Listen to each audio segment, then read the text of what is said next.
good evening, good afternoon. Have a nice day all. Welcome to my vlog again. Today is Thursday. Welcome guys to my vlog again. Now I'm going to Kairawan. I'm going to Kairawan now. My destination is Kairawan. Welcome again mga intay sa vlog ko. Pasensya na kayo, minsan di ako nakakapag-vlog gawa ng busy kasi naglipat ako ng bahay. Ayan po, biyahe-biyahe na naman ang inyong intay. Papunta tayo ngayon ng Kairawan. Shout out sa mga family ko, shout out sa mga friends, to all my followers. Please subscribe my YouTube channel. And please like and share. At sana wag kayong mag-skip ng panonood sa aking mga videos. At sana ipaki-press ng button po para updated po kayo sa lahat ng aking mga videos. Maraming salamat po. Salamat ng madami sa mga lahat na hindi nag-skip sa aking videos. Salamat po sa lahat ng mga nag-subscribe po sa akin. Salamat po ng madami. Ayan po, biyahe-biyahe na naman po ang inyong inday. May new look again. May new look here. Sa totoo lang po, yung salon di nagkakapera sa akin. Kasi marunong po ako lahat. Marunong ako sa buhok. Marunong po ako lahat. Kaya di nagkakapera ang salon sa akin. Di ba mas nakakatipid? Ayan po. Biyahe-biyahe na naman po ang inyong inday. Sobrang init po ngayon. Dito po tayo ngayon sa kwarto ba?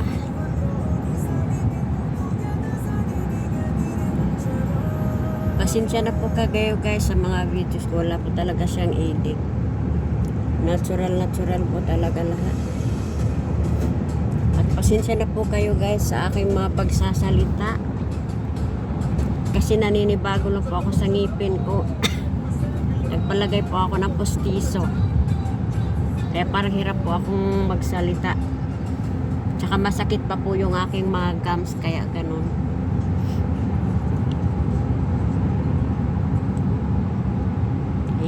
Ayan po guys. Biyahe-biyahe na naman yung inday. As usual, working again para sa mga anakis. Shout out sa mga family ko, no? Sana naman, suporta kayo. Huwag naman kayong puro daldal, lalo na sa aking anak. Guys, kung pinaaral ko man yung anak ko sa mataas na paaralan, yan ay kagustuhan ko po. Kaya nga po ako nagsisikap para makapag-aral yung mga anak ko.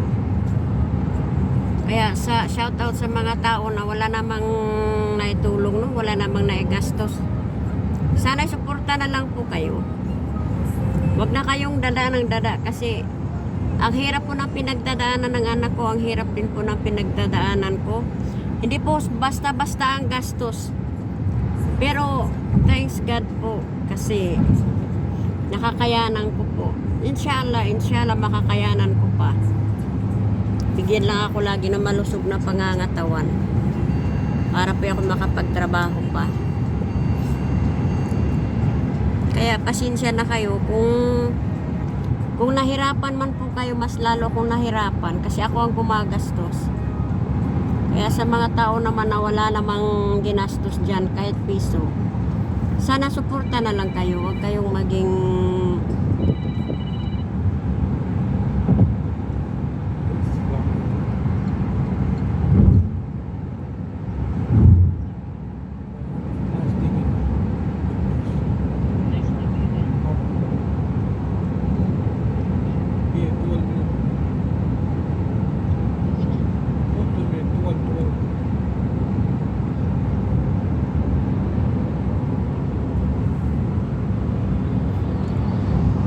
Pasensya na kayo guys kasi tumawag yung madam ko. Hindi pwedeng marinig na. Ayan, dumaan po tayo ng 360 Mall. Grand Avenues pala. Ito pala ay Grand Avenues.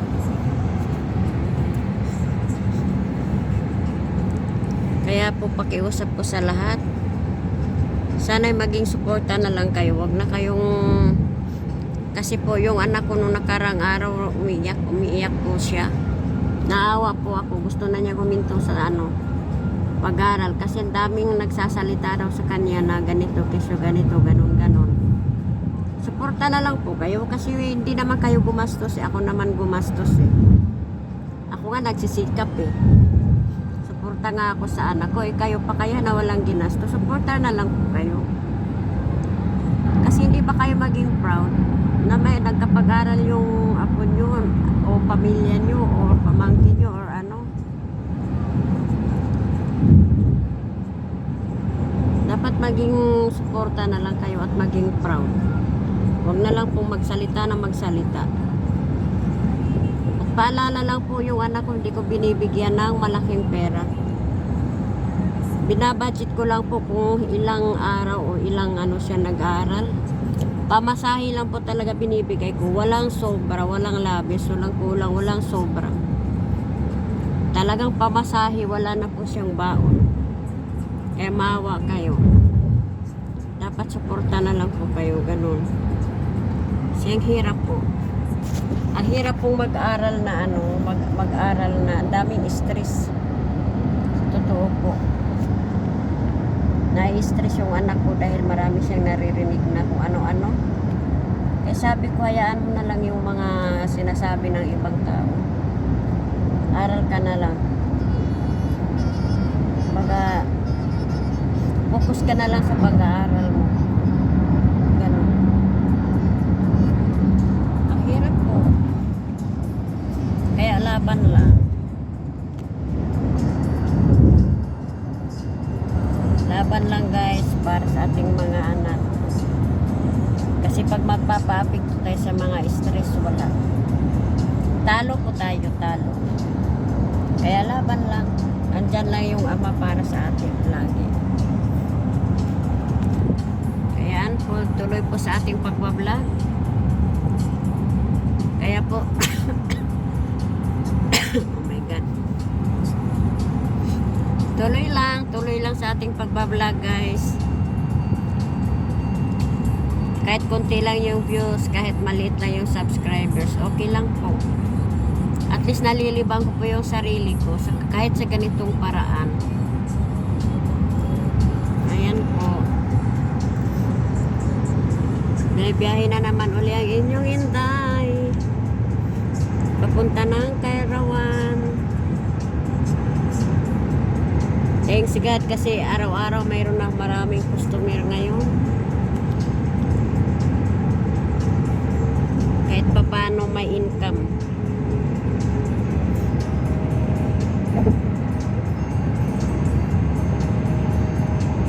Kaya shout out sa mga family ko, followers. Sana subscribe nyo ako guys. Sa mga pamilya ko na galit sa akin, of course, hindi yan sila magsasubscribe sa akin. Pero okay lang. Okay lang guys. Ito po yung buhay ko dito sa Kuwait araw-araw. Biyahe-biyahe. Nakikita ko na po yung, nalilibot ko na po yung buong Kuwait. Pero hanggang libot lang po. Hanggang tanaw-tanaw lang, hindi ko po talaga napupuntahan isa-isa. Kasi ang pinupuntahan ko po ay mga bahay-bahay. Kaya, kagaya nito, biyahe kami papunta ng Kairawan. Kung alin yung address na pupuntahan ko, yun lang po. Sa sunod na na naman, kung ano namang lugar. Yung mapupuntahan ko kung saan lang yung address, yun lang. Hindi talaga ako nagagala. Hanggang tanaw lang po ako lahat ng buong Kuwait. Ayan po. Ayan, malapit na po maging winter dito. Malapit na maging malamig yun. panahon ng Kuwait. Ilang weeks na lang, magiging maayos na po yung panahon, hindi na siya masyadong mainit.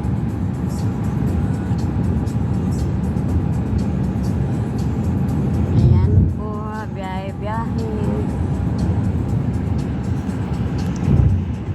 Kahapon po, nandun kami sa El Himan.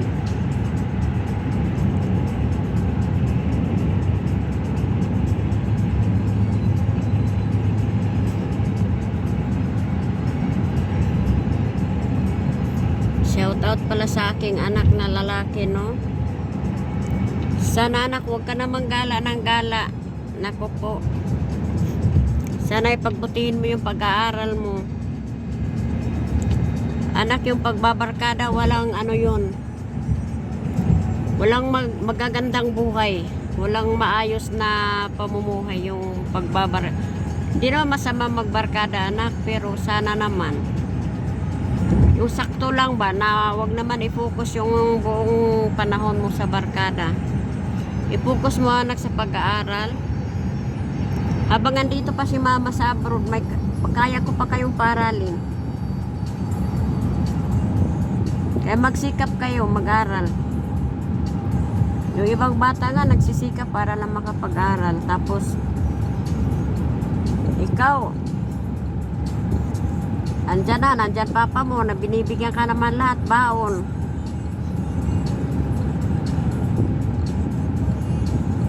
Diba? Dapat mag-aral kayo anak na mabuti. Narinig ko na bugbog ka raw ng ano doon sa langka. Anak naman, wag naman masyadong gumala. At bakit di ka nagsumbong kay papa mo? Siguro naging kasalanan mo ano? Or ano kaya? Bakit di ka man lang nagsalita? Napumutok na yung labi mo na pinagtutulungan ka sa mga tambay, ano? At hindi ka man lang nagsalita sa papa mo? Wala kang sabi sa akin? Wala lahat? Ano bang nangyayari sa'yo? Walang maidudulot na magandang ano yung pagbabarkada, anak.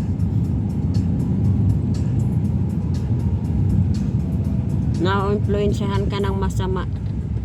Kaya sana naman pagbutihin mo yung pag-aaral mo. Diba, dito na po tayo sa Kairawan. Lapit na po ako sa customer ko. Hadagabol customer, Jober? Yes. Number 45? 15? 42. 42. La mo hada. Mo hada mama kibersa. Dito na po kami guys sa Kairawan. May lapit na po ako sa customer. Ito po yung Kairawan guys. Ayan na po siya. Dito na po kami sa customer. Number 42. Ay gabon. Gaganda rin po ng mga bahay dito. Mashallah, ang ganda ng bata, nakadisdas siya. Ayan po siya.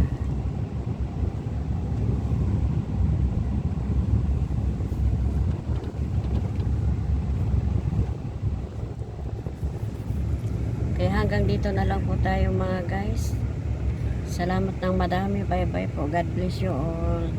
Salamat sa panunod na aking vlog, sa lahat ng aking mga videos. Maraming salamat po sa mga nag-subscribe. Salamat po ng marami. Bye-bye.